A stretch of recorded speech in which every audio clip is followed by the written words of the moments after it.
परमेश्वर के नाम की स्तुति हो। आइए इस प्रभात के समय हम कुछ गीतों को गाकर हम परमेश्वर के नाम की महिमा करें, उसके नाम की हम स्तुति करें, उसके क्रूस के अनुभव को याद करते हुए, उसके गहरे प्रेम को हम सराहते हुए हम गीतों को गाकर उसके नाम की हम महिमा करें। आमीन।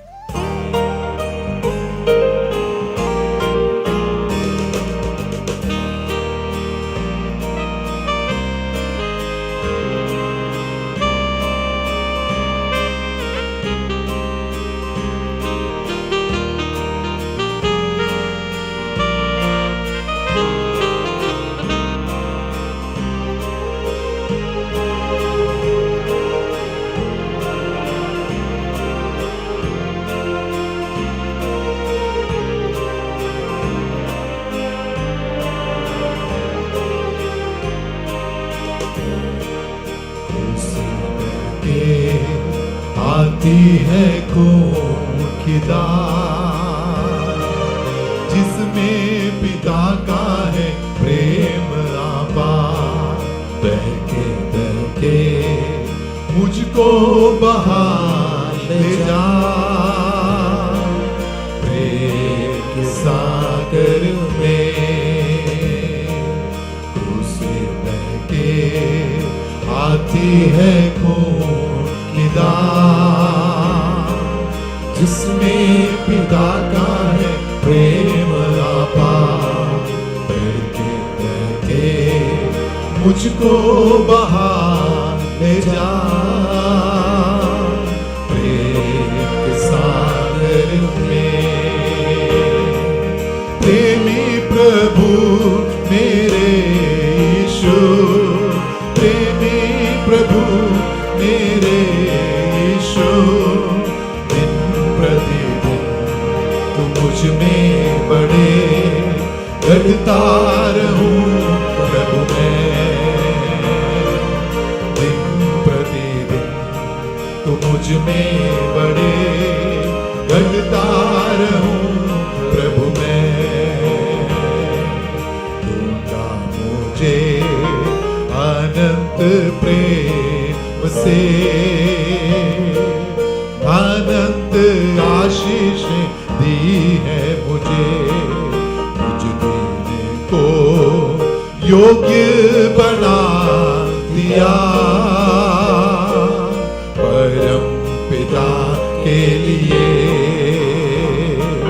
दूंगा मुझे अनंत प्रेम से,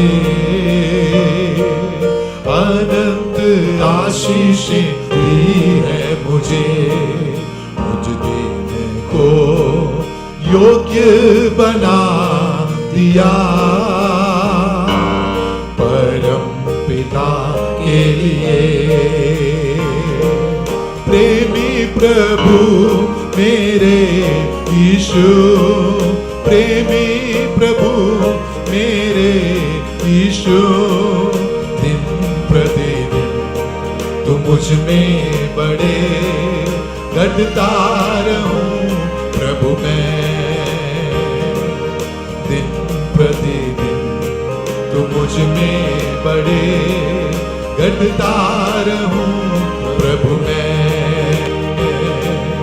इस जग में गरीबी से गिर जाऊं मैं, प्यार तेरा है काफी मुझे। आत्मा मेरी तेरे प्रेम से परिपूर्ण है, घटी नहीं है मुझे। इस जग में गरीबी से गिर जाऊं मैं, प्यार तेरा है काफी मुझे। आत्मा मेरी तेरे प्रेम से परिपूर्ण है, घटी नहीं है मुझे। प्रेमी प्रभु मेरे यीशु, प्रेमी प्रभु मेरे यीशु, दिन प्रतिदिन तू मुझ में बड़े घटता रहूं प्रभु मैं, दिन प्रतिदिन तो मुझ में बड़े घटता रहूं प्रभु मैं। इस जग में प्रशंसा मैं किसकी करूं,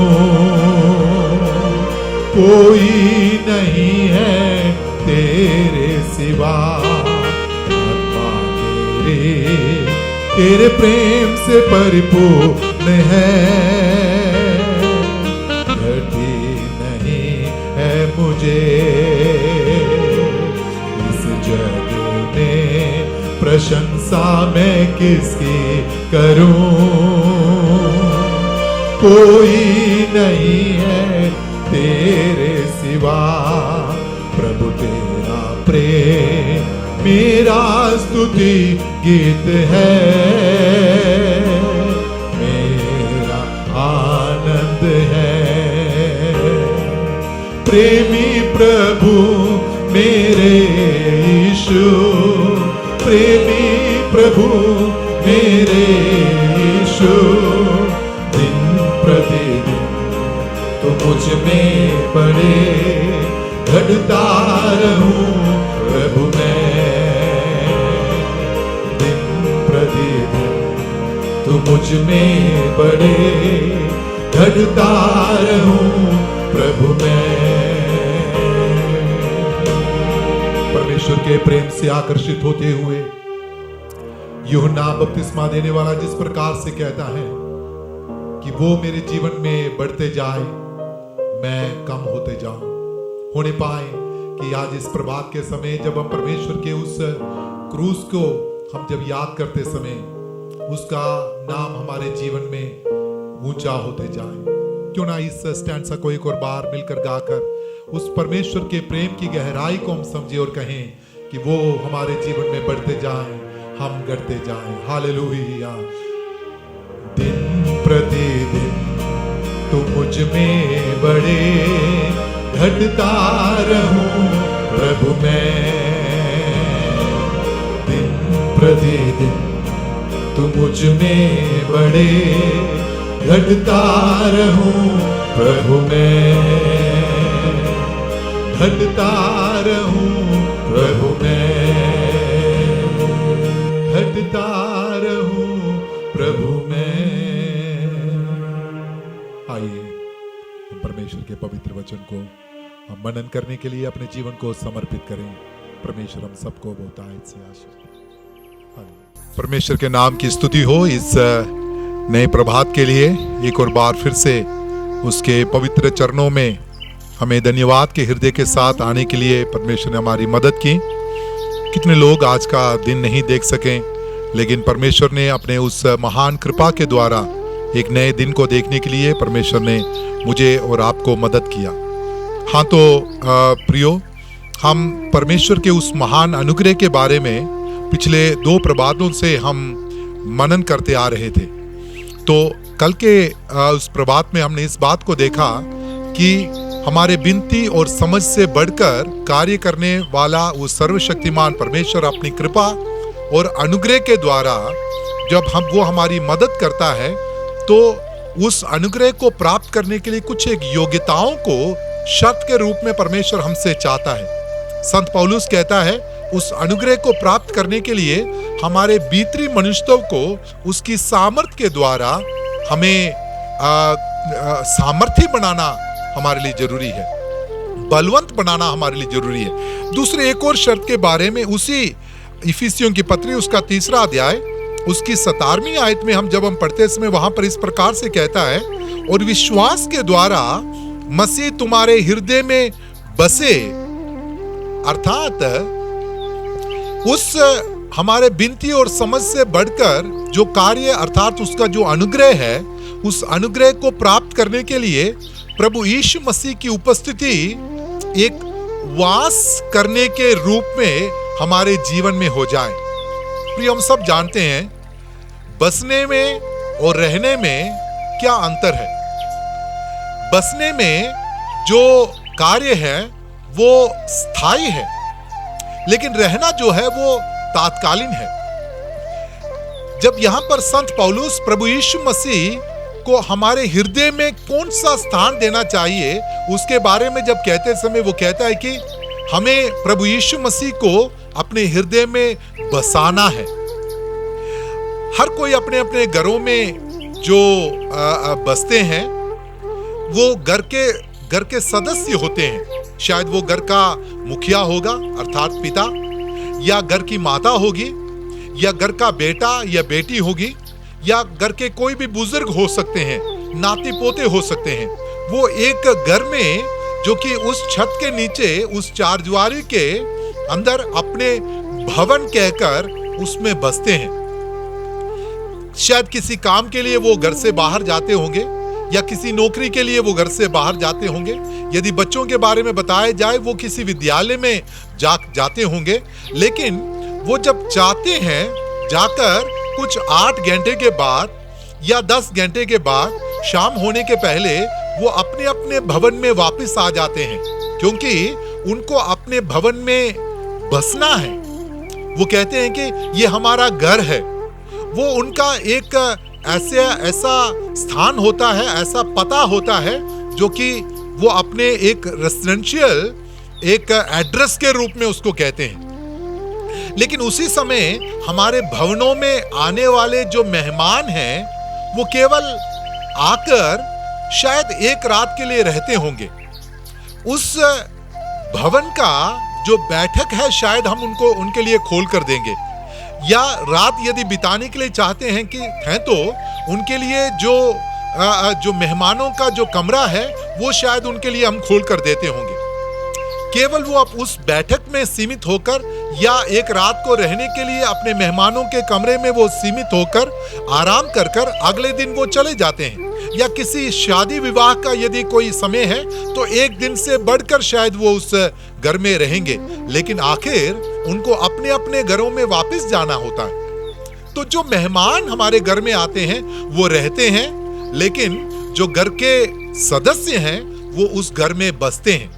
यहाँ पर संत पौलुस प्रभु यीशु मसीह के बारे में इस प्रकार से कह रहा है कि प्रभु यीशु मसीह की उपस्थिति मेरे और आपके हृदय में रहने जैसी उपस्थिति नहीं होनी चाहिए, बसने जैसी उपस्थिति होनी चाहिए। हम केवल प्रभु यीशु मसीह को एतवार के दिन में 2 घंटे के लिए केवल रहने की अनुमति ही ना दें, लेकिन हम दिन के 24 दिन और रात मिलाकर 24 घंटे भी, 7 दिन भी, 12 महीने भी, हर साल में जब तक हम इस संसार में हैं, प्रभु यीशु मसीह पूरे कसरत के साथ हमारे हृदय में बसने पाए। मैं और आप परमेश्वर के उपस्थिति में जब हम इस मसीह जीवन में आगे की ओर बढ़ते समय प्रभु यीशु मसीह को बसने की अनुमति हम कई बार नहीं देते हैं, क्योंकि हम जिन जिन जगहों में जाते हैं वहां पर यीशु मसीह की उपस्थिति को हम चाहते नहीं हैं, क्योंकि यीशु मसीह के इच्छा के विरोध में कई काम हम कर बैठते हैं, कई बात हम बोल बैठते हैं, कई बातें हम सुनते हैं, कई जगह में हम चले जाते हैं, बहुत सारी ऐसी बातों में हम अपने हाथ को डाल देते हैं। उसके कारण हम कहते हैं कि प्रभु यीशु मसीह आप केवल हमारे जीवन के कुछ क्षेत्रों में आप अपनी उपस्थिति को लेकर आइए, लेकिन हर क्षेत्र में हम आपकी उपस्थिति को नहीं चाहते। यदि हम इस प्रकार से यीशु मसीह के साथ पेश आ रहे हैं, संत पौलुस कह रहा है कि उस विनती और समझ से बढ़कर जो कार्य हमारे जीवन में परमेश्वर करना चाहता है, अर्थात उसकी कृपा और अनुग्रह जिसके द्वारा परमेश्वर हमें उस अनंत जीवन की ओर हमको लेकर जा रहे हैं, उस बात को प्राप्त करने के मैं और आप योग्य नहीं हो सकते।